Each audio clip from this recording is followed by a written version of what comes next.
चलो एक बार फिर से आप सभी का स्वागत है। आज की इस वीडियो में हम बात करेंगे यहाँ पे ईवीएस वैक के सब्जेक्ट की।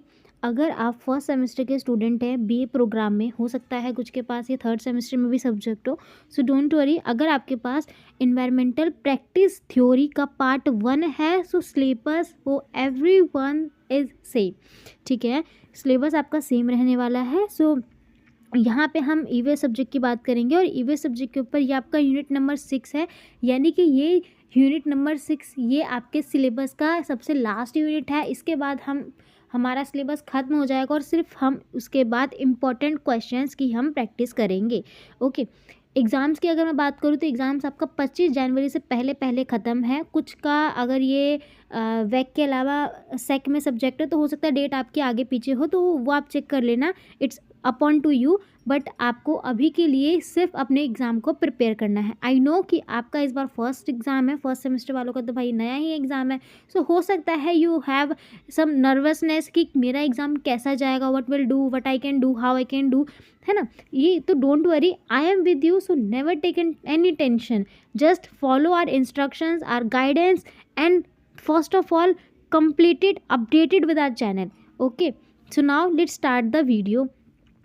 But before starting this video, let me tell you, please join our Telegram group for getting notes, for getting this PDFs. If you have this EVS subject in an English medium, so don't worry, we also have English medium notes. So please join the Telegram group and send the message. It will be there.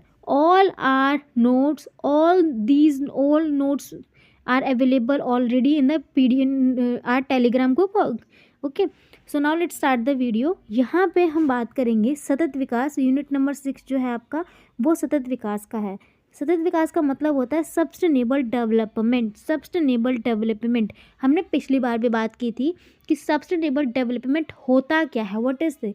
तो sustainable development का मतलब सिर्फ इतना है कि जो भी हम रिसोर्सेज आज के टाइम की, जो भी हम रिसोर्सेज आज यूज़ कर रहे हैं, चाहे वो लकड़ी हो, है ना, वृक्षों से कटने वाली लकड़ियाँ हो, भूमि हो, कोयला हो, अलग अलग चीज़ें, पेट्रोलियम वगैरह, ये सारे जितने भी संसाधन आज हम यूज़ कर रहे हैं, इसको हम इस तरीके से यूज़ करें कि आने वाले जो हमारा भविष्य में लोग रहेंगे, आने वाली जो पीढ़ी रहेगी, उनको भी ये बराबर रूप से मिलता रहे। इसी को हम सस्टेनेबल डेवलपमेंट बोलते हैं। Clear the point. अगर आपको नहीं पता है तो ये आप ध्यान रखना है कि सस्टेनेबल डेवलपमेंट यानी कि सतत विकास होता क्या है। प्रश्न है कि सतत विकास की अवधारणा क्या है, इसके घटक और आवश्यकताओं पर चर्चा करनी है। ये क्वेश्चन एग्जाम में आ सकता है, ठीक है, बट 60% चांसेस है कि एग्ज़ाम में आएगा। पर जो मैं आपको एक और क्वेश्चन दिखाऊंगी वो 110%, 101% है कि एग्ज़ाम में आएगा ही आएगा। तो सबसे पहले आपको सतत विकास की भूमिका बनानी है।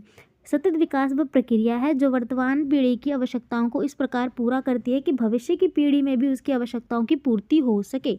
यह अवधारणा आर्थिक विकास, सामाजिक समावेश और पर्यावरण संरक्षण के बीच के संतुलन को बनाती है। बिल्कुल सही, कुछ बताने की ज़रूरत नहीं है, वेरी इजी।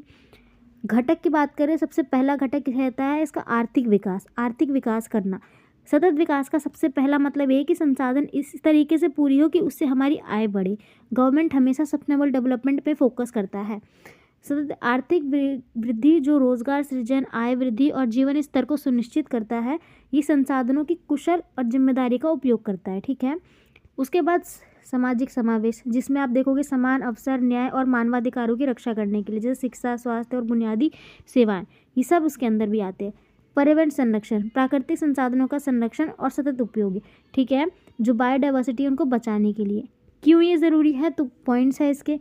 भविष्य की पीढ़ियों को सुरक्षा प्रदान करने के लिए, पहला पॉइंट। दूसरा, पर्यावरण स्थिरता के लिए, ठीक है, पर्यावरण में जितनी भी उसको नुकसान हो रहा है उसको रोकने के लिए, अपने पारिस्थितिकी तंत्र को बचाने के लिए, अपने इकोसिस्टम को स्टेबल रखने के लिए। सामाजिक स्थिरता, समावेश देने के लिए, बराबर सबको बराबर संसाधन मिलना चाहिए, अमीर और गरीब दोनों को ही अपनी ज़रूरत के हिसाब से कोयला मिलना चाहिए, अदर चीज़ें मिलनी चाहिए, ठीक है। आर्थिक स्थिरता, इतना लिखने के बाद आपको अंत में एक निष्कर्ष लिखना होता है हर प्रश्न का। निष्कर्ष आपको पता है कि निष्कर्ष यानी कि कंक्लूजन हम कैसे बनाते हैं। जो भी आपने भूमिका और बीच के कंटेंट से समझा वही आपका कंक्लूजन बनता है। तो सतत विकास एक समग्र दृष्टिकोण है जो आर्थिक, सामाजिक और पर्यावरणीय पहलुओं के बीच संतुलन स्थापित करता है। वर्तमान और भावी पीढ़ियों के लिए एक सुरक्षित और समृद्ध जीवन को सुनिश्चित करता है। Very easy explanation. Now second question, सतत विकास लक्ष्यों की पृष्ठभूमि, उद्देश्य और प्रमुख चुनौतियों पर प्रकाश डालिए। सतत विकास के पीछे क्या क्या उद्देश्य और चुनौतियां हैं ये आपको बताना है, तो ये इंपॉर्टेंट है, ये आएगा, ठीक है। सतत विकास लक्ष्य सस्टेनेबल डेवलपमेंट गोल्स, ठीक है, जिसको हम SDG बोलते हैं, संयुक्त राष्ट्र द्वारा 2015 में निर्धारित 17 वैश्विक लक्ष्य निर्धारित किए जो 2030 तक विश्व में शांति, समृद्धि और पर्यावरणीय स्थिरता सुनिश्चित करने के लिए बनाई गई है। ये सोचो, ये अंतर्राष्ट्रीय लेवल पे भी इन चीज़ों की बात होती है। तो संयुक्त राष्ट्र द्वारा 2015 में एक कमेटी बैठाई थी जिसके अंदर 17 टारगेट्स को फिक्स किया गया था और ये टारगेट 2030 तक के हैं।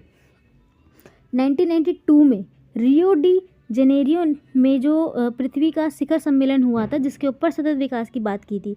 2000 में मिलेनियम डेवलपमेंट गोल्स की स्थापना हुई थी, 2015 तक लक्षित थे। और उसके बाद MDGs की जो सफलता थी और उसकी जो सीमाओं का आधार बना था, ये इसमें भी सतत विकास के ऊपर ही बात की थी।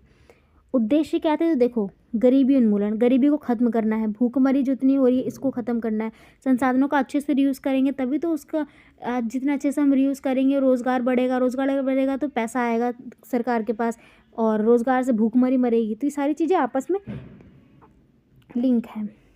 स्वस्थ और कल्याण के लिए, गुणवत्ता सुनिश्चित करने के लिए, गुणवत्ता में शिक्षा बढ़ाने के लिए, लैंगिक असमानता, अच्छा जल, अच्छी सेहत, ठीक है, सस्ती और